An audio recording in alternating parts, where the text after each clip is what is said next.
하나님께서 우리 가운데 함께 하시고 늘 말씀하시면서 우리를 위로해 주시고 회복시켜 주시고 인도해 주십니다. 한 주간 동안도 하나님의 은혜 가운데 우리의 모든 삶을 이끌어 주셨습니다. 매일매일 우리가 감사가 넘치는 삶, 하나님을 만나고 하나님의 음성을 듣고 하나님의 뜻을 깨닫고 매일매일 하나님께 더 가까이 나가는 삶을 살아갈 때 하나님께서 우리에게 더욱더 풍성함을 주시고 우리를 지켜주시고 인도해 주십니다. 오늘 말씀은 세례 요한이 또한 세례를 베풀고, 이건 바로 물세례였죠. 그리고 또한 예수님께서 성령으로 말미암아 또한 세례를 받는 그런 가운데 하나님의 그 나타나심이 분명하게 알려주고 있는 그런 장면들이 나오고 있습니다. 사랑하는 여러분, 하나님께서 우리에게 말씀하실 때 그 말씀을 온전하게 깨달아 알아야 됩니다. 이 말씀을 통해서 하나님은 나에게 무엇을 말씀하시길 원하는지 깨달아 알 때 놀라운 은혜가 우리 가운데 임하게 됩니다. 15절에 보면 백성들이 바라고 기다림으로 라고 했습니다. 백성들이 뭘 바라고 기다리고 있었을까요? 여러분은 무엇을 바라고 기다리고 있습니까? 이스라엘 백성들은 메시아를 바라고 기다렸습니다. 그들을 구원할 자를 기다렸습니다. 메시아가 누구입니까? 그 메시아는 그들이 로마의 압제에 의해서 완전히 해방을 시켜줄 그런 사람이었습니다. 바벨론의 포로로 갔을 때도 또한 계속해서 여러 나라로 인해서 침공을 당하고 나라를 빼앗겼을 때에도 여전히 그들은 메시아 사상을 가지고 있었습니다. 메시아 사상은 뭐였습니까? 기름 부음을 받은 자, 이제 선지자로서 왕으로서 제사장으로서 세가의 직임을 가지고서 그들을 구원할 그 메시아를 기다리고 있었습니다. 자, 그런데 그 메시아가 언제 왔습니까? 언제 오게 되어집니까? 자, 오늘 15절을 보십시오. 모든 사람들이 요한을 혹 그리스도신가 심중에 생각하니 했습니다. 그리스도신가, 이 그리스도신가에서 히브리어는 메시아고 이제 헬라어로는 그리스도입니다. 자, 그리스도, 예수라는 표현을 쓰죠. 바로 우리를 구원해 줄 그 예수님께서 오셨는데 아직까지는 그 그리스도가 누구인지를 분명하게 밝혀지지 않는 상태였는가 봐요. 그러니까 이 요한은 어떤 요한이었습니까? 예수님의 제자 요한이 아니라 세례 요한입니다. 이게 구분을 잘 해야 되는데 이 세례 요한이 그리스도신가라고 생각을 했습니다. 그러면 그리스도이신 그 세례 요한이라고 생각하면 세례 요한에게 찾아갔을 거 아니에요. 사람들은 아직까지 확신을 하지 못했습니다. 그냥 심중에만 생각했던 것입니다. 그런데 요한은 분명하게 이야기합니다. 나는 물론 너희에게 세례를 주는데 나보다 능력이 많은 이가 오신다 했습니다. 그가 누구일까요? 예수 그리스도. 자, 세상 죄를 지고 가는 저 어린 양을 보라 했습니다. 세상 죄를 지고 가는 저 어린 양, 그분이 누구이죠? 예수 그리스도. 바로 이사야 선지자 그 이사야 그 선지서에서 나왔던 바로 그 어린 양, 그 기록되어진 예언되어진 그 어린 양이 누구일까? 어린 양이 왜 어린 양입니까? 어린 양들이 사람들의 죄를 대신해서 죽었잖아요. 그래서 사람들의 피를 대신해서 흘리고 모든 사람들의 죄를 이제는 깨끗하게 했던 것이 바로 양이라든지 짐승들의 그 피였잖아요. 그 세상 죄를 지고 가는 그 어린 양, 사람들을 대신해서 죽을 그 어린 양이 바로 누구였다고요? 이제 예수 그리스도였다는 것입니다.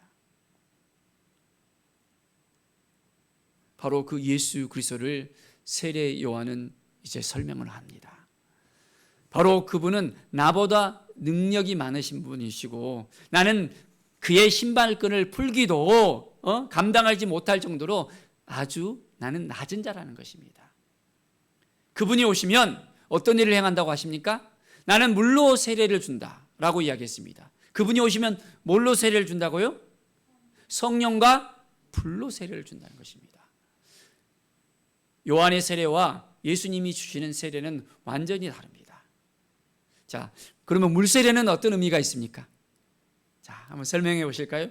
물 세례. 자, 세례를 받으신 분은 잘 아셔야 됩니다. 아직 세례 안 받으신 분은 또 잘 듣고 세례 받으셔야 되고요. 이스라엘 백성들이 요단강에서 세례를 받았습니다. 물론 지금은 저희들은 이제 약식으로 세례를 받거든요.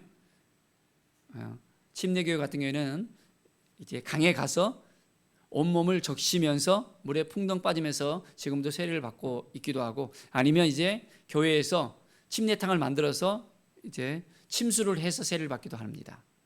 그런데 이때에 있어서는 요단강에 딱 가서 예수님께서 세례를 또 받으셨거든요. 모든 사람들이 다 물세례를 받았는데, 여러분, 사람이 물로 푹 이제 빠져서 들어가면 안 나오면 어떻게 되죠?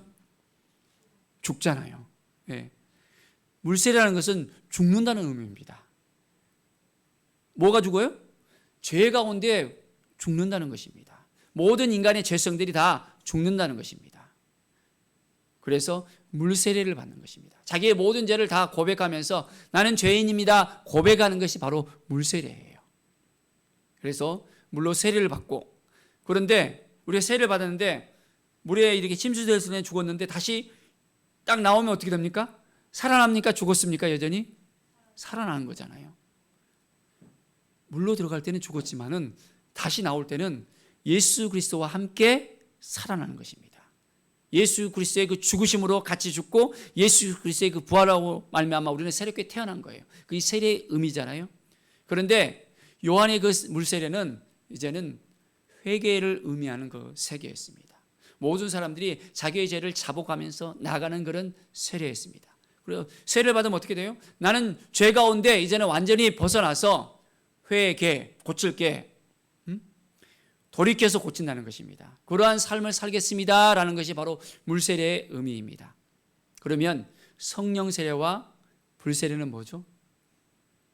말씀에 보면 손에 키를 들고 자기의 타작마당을 정하게 하사 알곡은 고와 곡간에 들이고 쭉저기는 꺼지지 않은 불에 태우시리라 했습니다. 꺼지지 않는 불에 태운다는 것입니다. 완전하게 태움을 받는 것이 바로 불세례가 되겠죠. 그러면요, 우리의 모든 죄가 다 이제는 깨끗하게 져야 되는 것입니다. 더 이상 남김없이 예수 그리스도를 말미암아 거듭난 삶을 우리는 살아야 되는 것입니다. 그것이 불세례의 의미고요.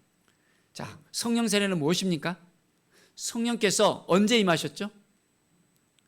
오순절날 임했습니다. 오순절날. 오순절에 성령께서 이제 요엘서에 나왔던 그 예언의 말씀처럼 모든 만민들에게 다 이제는 임할 수 있는 그런 역사가 일어났습니다. 그래서 우리가 예수 그리스도를 나의 구주, 나의 하나님으로 고백하는 그 순간 가운데 성령께서 우리 가운데 거하십니다. 그래서 고린도서 3장 16절의 말씀을 보면 너희가 성전인 것과 있잖아요. 우리를 성전 삼으셨다 했습니다. 구약에서는 성전 가운데 하나님이 임하셔서 지성소 가운데서 하나님의 임재가 있었고 그 가운데서 이제는 하나님의 역사하심이 있었잖아요. 그런데 그 성소, 바로 그 지성소가 우리 자신이 되어졌습니다. 그리고 우리 가운데 누가 거하신다고요? 성령님께서, 예수님께서 우리 가운데 내주하신다고 약속해 주셨습니다. 예수 그리스도를 믿는 모든 사람들의 삶 가운데는 이제 누구가 함께 하십니까? 하나님께서 함께 하시는 거예요. 우리는 하나님의 성전으로서 날마다 성령 하나님과 함께 동행하면서 예수 그리스도의 그 놀라운 은혜 가운데서 주님과 동행하는 그 삶을 살아갈 수 있습니다. 바로 세례 요한은 그걸 알고 있었어요. 그래서 그분이 오시면 뭘 하신다고요? 성령과 불로 세례를 주신다고요. 자, 우리는 성령과 불로 세례를 받아야 될까요? 안 받아도 됩니까? 받아야 됩니다. 사모하는 마음을 가지고 우리는 나가야 됩니다. 매일매일 주님의 그 뜻 가운데 나가야 됩니다. 그럴 때 놀라운 은혜의 역사가 일어납니다. 세례 요한은 이렇게 좋은 소식을 전합니다. 그 복음을 전하는 거예요. 예수 그리스도를 준비하는 이제 하나님의 사람으로서 세워지면서 나아갑니다. 그런데 세례 요한이 이렇게 의로운 그런 하나님의 사역을 하는 가운데서 이제 그때 분봉왕 헤롯이 있었습니다. 헤롯이 세례 요한을 보니까 자기를 굉장히 욕을 하는 거예요. 무슨 욕을 해요? 성경을 보십시오. 그의 동생의 아내 헤로디아의 일구가 있습니다. 이 말이 무슨 말이죠? 이 헤롯이 자기 아내하고는 강제로 이혼을 합니다. 그리고 족가뻘이 되어지고 또한 자기 동생의 아내였던 이 헤로디아를 아내로 맞이하는 거예요. 그런데 유대인의 그 율법에 있어서는 절대로 이렇게 해서는 안 되는 것이거든요. 그러니까 어떻게 해요? 세례 요한이 그것을 책망을 했어요. 당신 그렇게 하면 하나님 앞에 온전한 것이 아닙니다 하면서 책망을 하니까 헤롯이 감옥으로 이제는 끌고 와서 잡아 가둬버리는 거예요. 그리고 그 뒤에는 어땠습니까? 헤로디아의 그 딸의 요청에 의해서 이제는 참수를 시켜버립니다. 하나님의 사람을 그렇게 하면 어떻게 될까요? 하나님께서 용서해 주실까요? 아니잖아요. 죄 가운데 빠져 있는 그 사람들을 보면 헤어나오지를 못합니다. 여전히 거짓 가운데 살아가고 자기의 생각 가운데 살아가고 하나님 앞에 온전히 나가야 되는데 그렇지 못하고 회개하지 않는 삶을 살아가는 거예요. 우리의 삶은 완전히 회개가 되어져야 됩니다. 예수님을 만나고 난 다음에 우리의 삶은 날마다 거듭나야 됩니다. 오늘 우리가 참회 기도를 드렸잖아요. 우리 가운데 죄가 있다면 예수 그리스도 앞에 나아가서 고백만 하면 우리의 죄가 깨끗해진다고 약속해 주셨잖아요. 그렇기 때문에 우리는 매일매일 우리가 알고 지은 죄 모르고 지은 죄 모든 걸 다 주님 앞에 아뢰면서 성령께서 알려주신 대로 우리는 깨끗한 삶을 살아갈 수 있도록 해야 됩니다. 그럴 때 놀라운 하나님의 은혜가 우리 가운데 임하게 되어집니다. 자, 이제 백성들이 다 세례를 받으러 이 세례 요한에게 찾아옵니다. 그런데 이때 예수님도 세례를 받으러 오시는 거예요. 예수님이 세례 받을 필요가 있었을까요? 없을까요? 없었어요. 그런데도 예수님은 세례를 받으러 오셨어요. 그가 이제 하나님께서 인도하시는 그 길을 따라서 이제는 모든 사람들이 그 물세례를 통해서 회개의 역사가 일어나는 것처럼 이제는 예수님께서 죄가 없으셨지만 그분이 신성을 가진 하나님이셨지만 인간들과 똑같이 인성을 가졌기 때문에 똑같이 물세례를 받았던 것입니다. 나는 뭐니까 하면서 사람들은 자기를 내세우잖아요. 근데 예수님은 자기를 내세우지 않고 똑같이 이제 하는 거예요. 세례 요한이 당신은 물세례를 받을 필요 없는데 왜 세례 저한테 받으러 왔어요? 그렇게 말했지만은 나에게 세례를 베풀라고 이야기합니다. 자, 오늘 어떤 일이 일어났습니까? 세례를 받으시고 기도하실 때였습니다. 예수님께서 세례 받으시고 기도를 탁 하셨거든요. 어떤 일이 벌어졌을까요? 하늘이 열렸습니다. 하늘이. 여러분, 하늘이 열리는 경험하셨습니까? 하늘이 열렸대요. 하늘이 열리고 성령이 비둘기같이 쫙 그 형체로서 강림하셨다 합니다. 한번 우리가 그때 예수님께서 세례 받을 때 그 곳에 있었다면 그 감격이 어땠을까요? 비둘기 같은 형체가 쫙 임하면서 어떻게 했습니까? 하늘로서 소리가 났습니다. 내 사랑하는 아들이라. 너는 내 사랑하는 아들이라. 내가 너를 기뻐하노라. 하늘에서 울림이 들리는 거예요. 여러분, 기도하고 있는데 여러분에게 사랑하는 딸아, 사랑하는 아들아 하면서 잠잠한 가운데 그 음성을 들으면 어떻겠어요? 좋겠어요? 안 좋겠어요? 좋겠죠. 그제 금요일 날 우리가 크리스찬 독서 모임을 가졌습니다. 하나님의 음성을 듣는 삶이라는 그 책을 가지고 조유도 쓴 책을 가지고 같이 독서 토론을 했거든요. 그래서 하나님께서 인도하시는 그 삶에 대해서 같이 나눴었어요. 그 경험들을 나누는데 저 경기도에 사는 어떤 이제 피택 권사님인데 그분이 이제 고백을 하는데 이제 스님이 불법을 갖다가 이렇게 설파하는 그 가운데 어쩌다가 이제 찾아가고는 이제 듣다가 갑자기 이제 쓰러져 버렸대요. 그리고 완전히 너무 힘든 그런 삶 가운데 있었었는데 하나님께 온전한 마음으로 나가려고 정말 하면서 이제 좀 세월이 지나면서 그 몸이 좀 회복이 되었거든요. 그런데 그 가운데서 약 1년간에 너무나도 힘들고 어려운 그런 많은 경험들이 있었는데 그 가운데 새로운 힘을 주셨대요, 하나님께서. 그런데 이 하늘에서 이 음성이 들은 것처럼 그 안에서 2번이나 그 음성을 들었대요. 사랑하는 딸아 하면서 힘을 얻고 그가 그 모든 걸 다 내려놓고 하나님만 바라보면서 1년간 훈련 받으면서 믿음으로 이렇게 나아가는 그 삶을 보았거든요.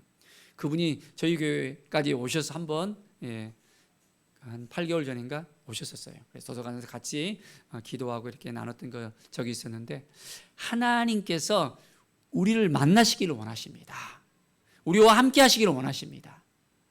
정말 그 삶을 살고 싶습니까? 사모하는 마음을 가져야 돼요. 하늘에서 들려오는 그 음성, 내 안에서 역사하시는 하나님. 제가 서울에 있을 때 부천에서 새벽 기도를 딱 하는데 이 순천에 대한 어떤 빚진 마음이 있었는데요. 사역제를 갖다 새롭게 또 정해서 내려와야 되는데 여러 가운데 기도하는 가운데 하나님께서 순천에 대한 그 마음을 주시고 순천을 갖다가 어떻게 내려가야 될지 안 내려야 될지 고민 가운데 있었는데 하나님께서 내려가라라는 그런 마음의 음성을 주셨었어요. 그리고 제가 이제 하나님의 그 음성을 듣고 제가 기쁜 마음으로 하나님께서 가라면 가겠습니다 하고 내려왔던 것이 벌써 이제 15년이 되었습니다. 우리는 하나님께서 말씀하실 때 우리는 순종해야 됩니다. 우리 예수님께서 순종하는 그 모습을 보여주셨잖아요. 내가 너를 기뻐하노라. 이제 예수님은 바로 성령께서 임하시면서 공생의 그 시작을 알렸습니다.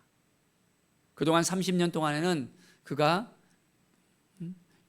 육적인 그런 부모님을 모시면서 형제들과 함께 지냈습니다. 그런데 이제는 누구랑 함께 합니까?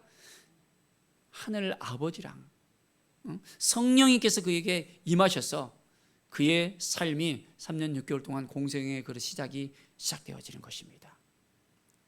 우리 가운데 하나님께서 임하셔서 우리와 함께 하십니다. 우리를 인도해 주십니다. 이끌어 주십니다.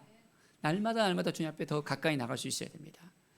우리 주님께서는 하나님께서 인도하시는 대로 살고 싶어 했습니다. 그래서 그는 새벽 일찍이 한적한 곳에 가갖고는 하나님과 그 긴밀한 친밀한 나눔을 가졌습니다. 기도를 했습니다. 하나님의 아들인데도 여전히 아버지를 찾았고 아버지 앞에 나왔고 아버지의 그 뜻을 구합니다. 겟세마네 그 동산에서도 어떻습니까? 세상의 모든 죄를 짊어져야 될 그것을 알았기에 이 잔을 내게서 좀 지나가게 달라고 기도했었잖아요. 예수님께서는 아버지의 뜻을 알았기에 아버지의 마음을 알았기에 참으로 그 피땀을 흘리면서 기도하다가 아버지가 원하신다면 내가 이 잔을 마시겠습니다 고백을 하잖아요. 우리는 정말 하나님 앞에 온전히 서서 하나님께서 기뻐하시는 그런 삶을 살아가고 있습니까? 우리 주님께서는 날마다 하나님과의 그런 아버지와의 그런 긴밀한 관계를 통해서 아버지께서 기뻐하시는 것을 찾아서 나아갑니다. 이제 우리의 삶이 그렇습니다.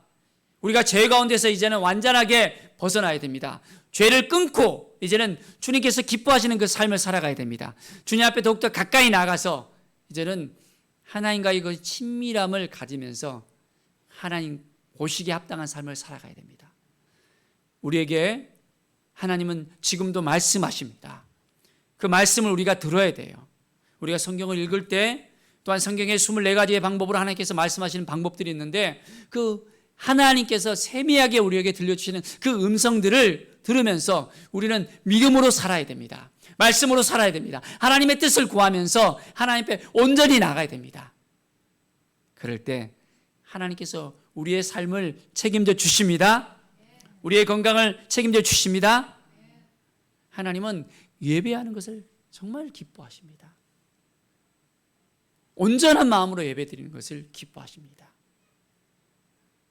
순종하는 마음으로써 우리가 현재의 그 상황 가운데서 하나님의 뜻이 무엇인지를 깨닫고 온전한 마음으로 나아가면 하나님께서 우리의 삶 전체를 이끌어 주십니다.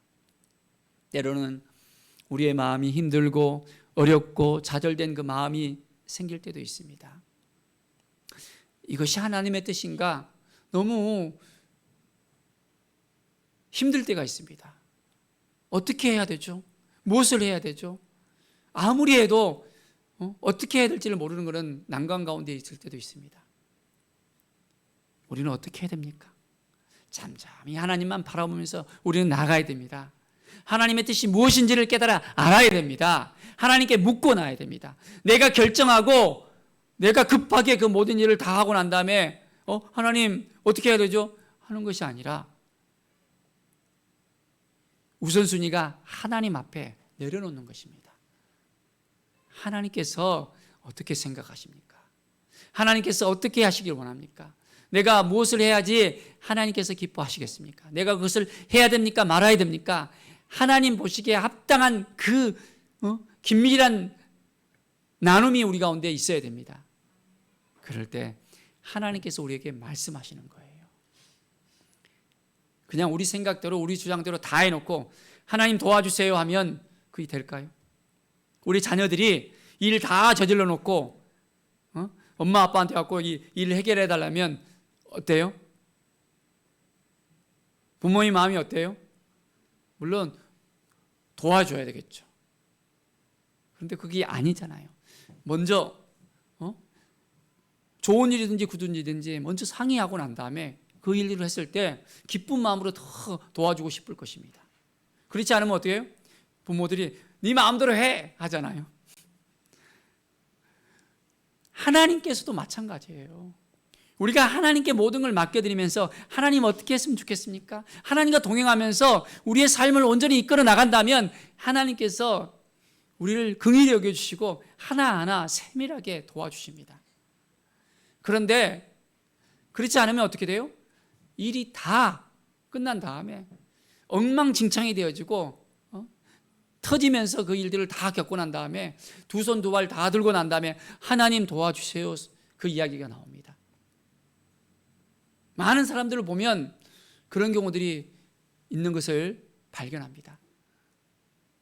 사랑하는 여러분, 우리가 어떻게 하나님 앞에 나아갈 것인가, 하나님께서 기뻐하시는 것이 무엇인가를 우리는 깨닫고 오늘도 잠잠히 하나님을 바라보면서 하나님께 더 가까이 나갑시다. 하나님 우리의 한 사람 한 사람 사랑하십니다. 하나님과 동행하는 삶입니다. 매일매일 하나님의 뜻을 구하면서 먼저 그의 나라와 그 나라의 의를 구하는 그 삶을 살아가는 것입니다. 그러면 하나님이 우리를 도와주시는 거예요.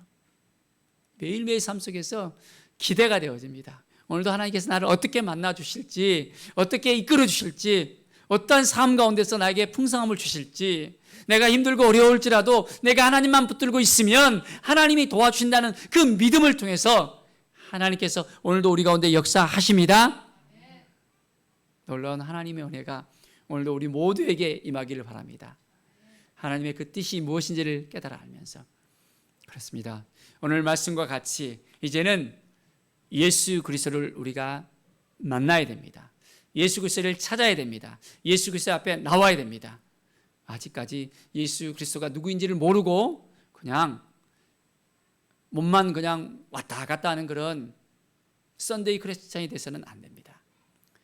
주님과의 그 긴밀한 교제와 만남을 가지고 이제는 주님과 날마다 동행하면서 살아가면서 이 주일 예배를 통해서 더욱더 새로운 힘을 얻고 한 주간 능력 있는 삶, 이제 하나님의 자녀들로서 그 권세를 가지고서 이제 능력 있는 삶을 살아가는 거예요.